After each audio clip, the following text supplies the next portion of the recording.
के गरे फाइनली के गरे earbuds transparent earbuds thank you oh wow क्रिङ इट्स एरो इसका मागा एरो क्रिङ मलाई चाहिएको पनि थियो बेस्ट भयो भट्रै PDI 2024 यो वारेन्टी कार्ड यो पेपर कहाँबाट आयो एरो नेपाली ब्रान्डलाई माया गरौ जे सस्तो छ त्यही लिनु यो चाहिँ मन परेन यदि मलाई म फिर्ता गर्छु भने फिर्ता गर्न पाए बिल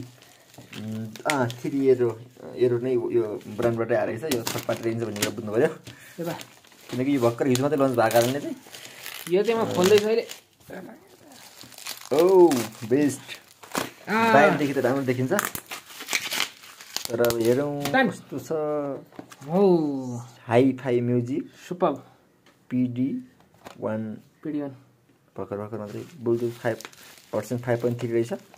हेर्नु यो नि खोल्नु त ट्रान्सप्यारेन्ट भनेको छ हेरौँ कस्तो ट्रान्सप्यारेन्ट रहेछ नयाँ ब्रान्ड भनेर चाहिँ लन्च गरे हेरौँ नयाँ ब्रान्ड कस्तो रहेछ खोल्दैन त ल फाइनली यो नि खोल्छ प्याकिङ चाहिँ राम्रो रहेछ है यसको प्याकेजिङ चाहिँ बेस्ट रहेछ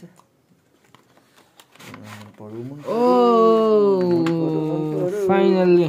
वारेन्टी कार्ड त यो पो रहेछ त अगाडि हामी त्यसलाई वारेन्टी कार्ड भनेको थियो है भरेकै छैन प्रोडक्ट नाम हेरो जतिखेर गरेर हुँदो रहेछ भन्ने बुझ्नु पर्यो टाइप सी पर्चेस भनेर रहेछ राखेको छैन टाइप सी हेरो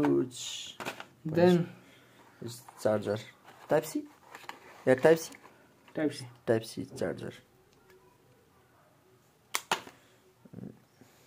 ट्रान्सप्यारेन्ट नै रहेछ है एकदम बेस्ट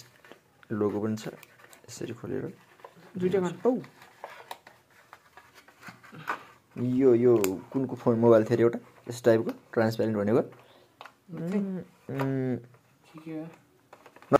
नथिङ ब्रान्ड टाइपको रहेछ भित्र चिप्सहरू पनि देखिँदो रहेछ यसमा चिपहरू के राखेको छ भन्ने कुरा चिप पनि देखिँदो रहेछ लाइट पनि बल्दा देखिन्छ होला हौ